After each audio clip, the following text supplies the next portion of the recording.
I'm JJ Virgin, PhD dropout, sorry mom, turned 4-time New York Times bestselling author.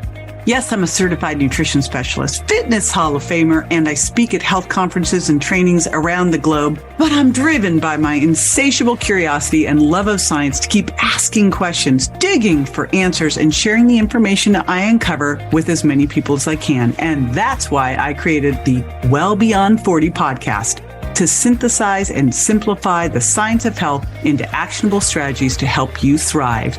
In each episode, we'll talk about what's working in the world of wellness, from personalized nutrition and healing your metabolism to healthy aging and prescriptive fitness. Join me on the journey to better health so you can love how you look and feel right now and have the energy to play full out at 100.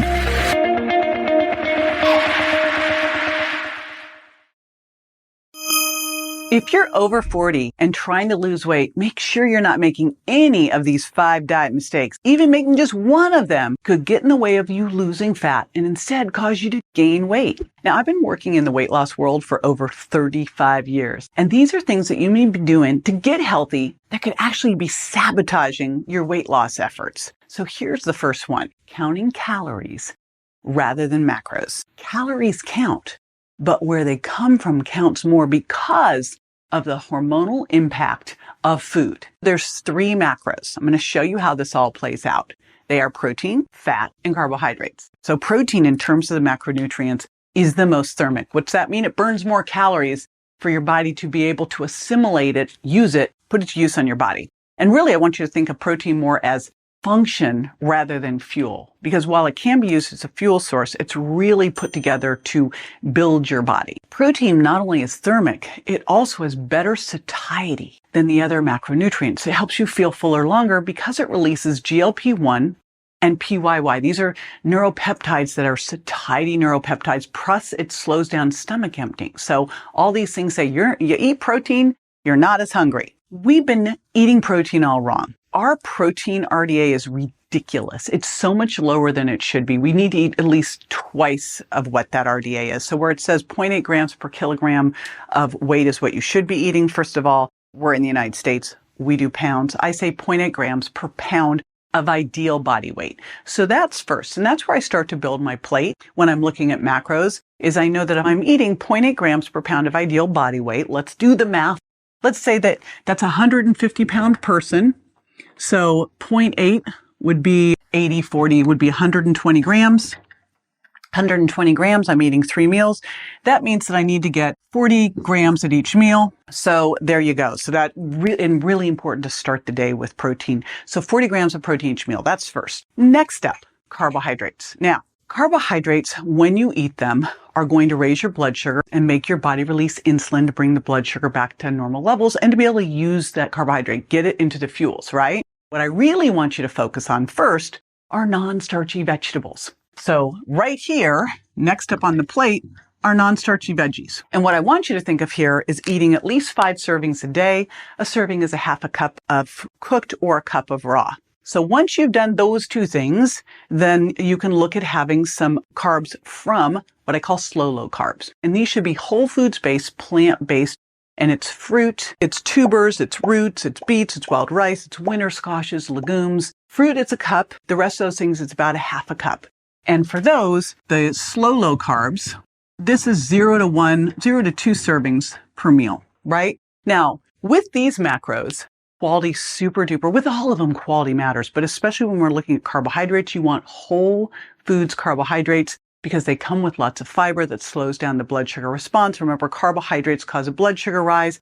Bigger the blood sugar rise, bigger the insulin response. High insulin, more fat storing. Next up is fat. And fat's really hormone neutral. The very worst combination that you could possibly do is eat high fat and high carbs, because you have that big insulin response with a lot of caloric density of the fat, and it's just like, boom, let's store it on in. So what you want to think about with fats are eating whole types of fats first, avocado, wild fish, etc., and then being very careful with the oils you choose, like extra virgin olive oil being my favorite there. When you're eating fat, again, it's kind of like you don't really need to expend its calories for digestion. It's just really, really easy for your body to use for fuel or store. First thing you're going to do, and we'll have this in the video description notes. So you can get this here is determine your macros by starting with the protein calculator. That's where I want you to go first, is build your plate around protein, add in non-starchy vegetables, see what kinds of fat you have there, because you should get 2 to 4 fat servings per meal. You might have enough between putting some extra virgin olive oil on your salad and having wild salmon,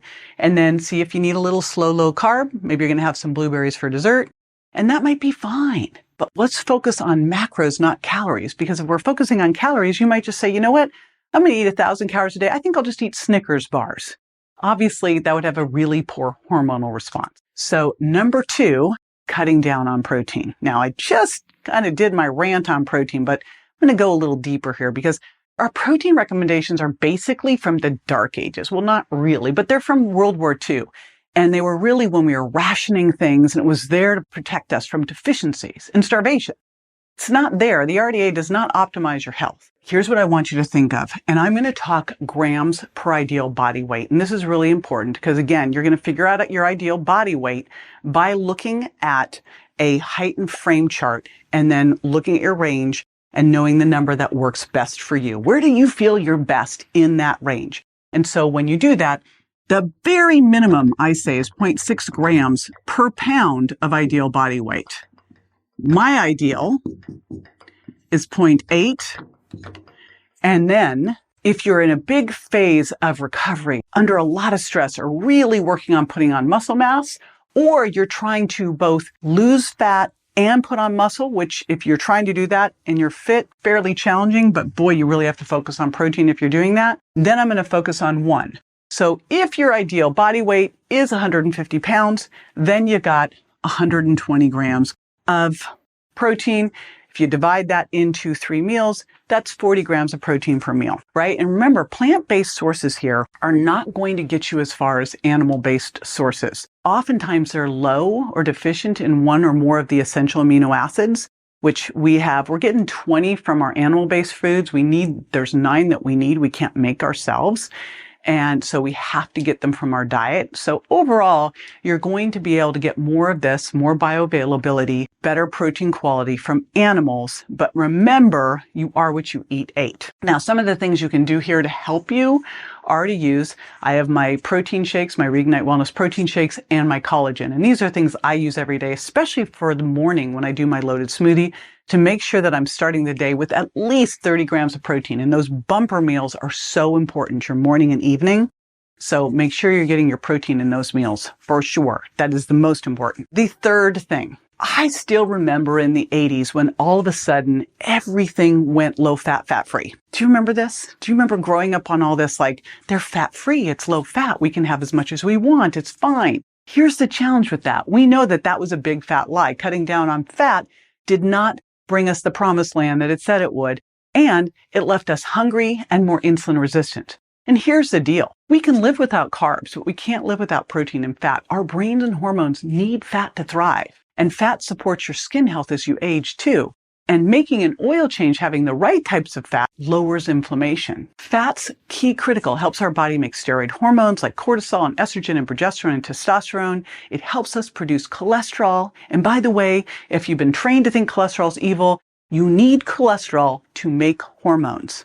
But the quality, again, is key. You got to make an oil change, which means you got to get rid of the canola oils, the corn oils, even the healthy sounding ones like safflower oils. Why? Because so many of these in the processing got rancid, and they tend to be higher in these omega-6 pro-inflammatory fats. What you want to do is go for whole fats first. So things like wild fish, nuts and seeds, avocados, olives. Then with your extra fat that you can have, then you go to oils. And if I'm using oils, I tend to stick with extra virgin olive oil, or I'll use some ghee, or I'll use some coconut oil. Those tend to be the ones that I use the most of.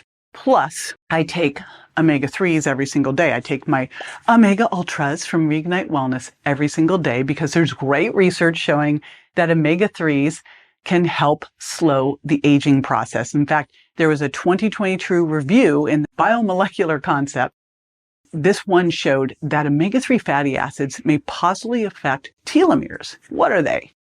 Telomeres protect our DNA, and they get shorter as we age. They get shorter when you're stressed. When they get shorter, they're contributing to all these age-related diseases. So we really, really, really want to maintain the length of our telomeres, and fish oil and good essential omega-3 fatty acids are one way to do this. Now, there was other research, and this one from the Aging Research Reviews showed that omega-3 fatty acids can slow age-related cognitive decline and may also protect against the risk of dementia. So there's a test if you're wondering. You're like, well, how do I know if I'm getting enough omega-3s? The omega-3 index test is a great test. It's a blood test used to measure the level of omega-3 fatty acids in red blood cells. And it's used to determine the risk of heart disease. It's one of the single best indicators of overall omega-3 status in the body. And omega-3 status is going to reflect both your dietary intake and how well you are converting plant and fish oils. So super important. And number 4 mistake is not taking enzymes for protein and fat.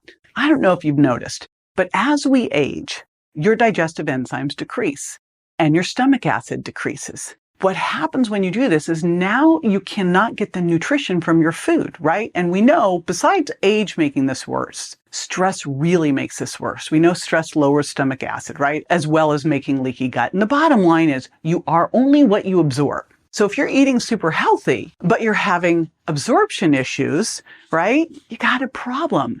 And one of the ways you can tell if you have this, it's not the only way, but gas and bloating is a great sign of like you're needing enzymes. And that's where I really feel like you need to give enzymes a trial. And especially now with that 30 grams or more of protein per meal, you really want to make sure that you're able to break down and digest that protein. And I find the places that we tend to have the biggest issues are with protein digestion and fat digestion. So you want a well-rounded digestive enzyme that has lipase. Lipase works for fat digestion, and proteases for protein digestion so that you can break down these macros. I also love betaine HCl because it helps with protein breakdown as well. If you look at the things that can really impact your stomach acid, stress, aging, any kind of infection, a lot of the different medications, those are going to affect your stomach acid. And if your stomach acid is lower, well, now you're not absorbing your nutrients, so little malnutrition. You'll have indigestion.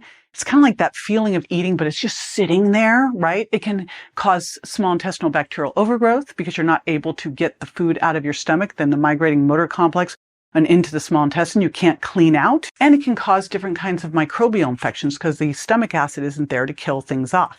Another thing I love is ox bile extract because it helps eliminate toxins and can clear excess cholesterol. When you look at your ideal digestive enzyme, it's going to have at least things to help with protein and fat. It's also great if it can help with some of the problematic ingredients that can cause food intolerances, like gluten and dairy. So there's special enzymes that can help break down gluten. It's called DPP4, and there's also different enzymes that can help break down dairy. Big important thing here is you want to take these before you eat, if at all possible. They're less effective after you eat. Sometimes I realize I ate and I'm like, darn it, I still take it, but it's not as good as if you take it 10, 20 minutes before your meal so you get your digestive juices going. If I'm going out to dinner, the first thing I do when I sit down to dinner is get sparkling water and I take my enzymes and I end up giving them to everybody at the table because they're like, what are those? It's just kind of that ritual. At home, you can just leave them out so you remember to do it. Number 5 is not eating enough cruciferous vegetables. And my rule is at least 5 servings a day of non-starchy vegetables. More is better. So I'm going to go 5 to 10 servings of raw and cooked. So raw is a cup, cooked is a half a cup. There is so much nutrient density in your non-starchy vegetables. You'll get folate, you'll get vitamin C, E, and K. You're going to get all these phytonutrients, all these polyphenols that are so important for your gut microbiome. Plus you got fiber, which is key, important for a couple different reasons. Number 1, slows down stomach emptying, helps you feel fuller longer. It's great for detoxification, great for pulling, detoxifying the bad estrogens, detoxifying the cholesterols, gives you poops you can be proud of, adds bulk to your stool. So there's nothing I can say that's not fabulous about these non-starchy vegetables here. They're also going to help you, if you sit down to eat and you have protein and non-starchy vegetables and you take your time, likely you're not going to overeat because you'll be full. One of the things that are important, and you've heard eat from the rainbow, eat by the rainbow, right? And you wonder why? Because the polyphenols are in these non-starchy vegetables and the colors mean different things. There's quercetin, sulforaphane, lycopene, lutein. All these things are due to different colors. So that's why you want these bright colors of like the red onion and the broccoli and the yellow peppers, right? And one other really cool thing that you get from non-starchy vegetables on some of them is you get some prebiotics. So things like broccoli, Brussels sprouts, cabbage, cauliflower, collard greens, kale, radish, rutabaga, these all have prebiotics, and prebiotics act like fertilizer for your gut bacteria. So they basically are like food to help your gut bacteria, the good ones, flourish. Other thing they do, and I kind of mentioned a little bit, is they can help detoxify estrogens. So perimenopause. As you know, perimenopause normally begins in your 40s. And this is where your hormones start to go down. Estrogen, everything, progesterone, estrogen, testosterone are going down, but sometimes progesterone's going steeper down more than estrogen, so you can become estrogen dominant, so the ratio comes off, or you'll start to have more of the bad estrogens that you need to detoxify, and you really need to support the liver in the processing and eliminating of excess estrogen, because a lot of that is what's giving you those really rotten menopause symptoms. And what's cool is cruciferous vegetables contain this compound called indole 3-carbinol. And what that indole 3-carbinol, I3C, does is it helps move excess estrogen through the detox pathways so that it can be eliminated. There was a Nutrition Reviews journal talked about how all of these veggies can reduce the risk of hormonal-related cancers through this whole process of detoxifying them out. And that means breast cancer, endometrial cancer, cervical cancer. And I'm talking specifically about, I was calling them the stinky vegetables, Brussels sprouts and cabbage and cauliflower and broccoli and kale. And big shout out to broccoli sprouts. Like, that's the best of all. There's actually no established recommendation. There's not like a dose. Oh, you need to have this much broccoli a day. But there was a 2000 study in pharmacological research that recommended at least 5 servings a week of those specific ones. But I think we can get that in every single day. You know, one day broccoli, one day cauliflower, one day Brussels sprouts. That's actually what we do at home, is we rotate them every single day. As we get older, sorry, I had to say it, we just can't get away with the same diet mistakes we used to make in our 20s and 30s. We don't have that margin for error of our youth. So for a deeper dive on supporting your health after 40, especially as you start to move through menopause, check out my menopause playlist to learn how to lose weight and feel great through menopause, going keto through menopause, and how to master the transition so you look and feel better than ever. Be sure to join me next time for more tools, tips, and techniques you can incorporate into everyday life to ensure you look and feel great, and more importantly, that you're built to last. And check me out on Instagram, Facebook, YouTube, and my website, jjvirgin.com. And make sure to follow my podcast so you don't miss a single episode at subscribetojj.com. See you next time.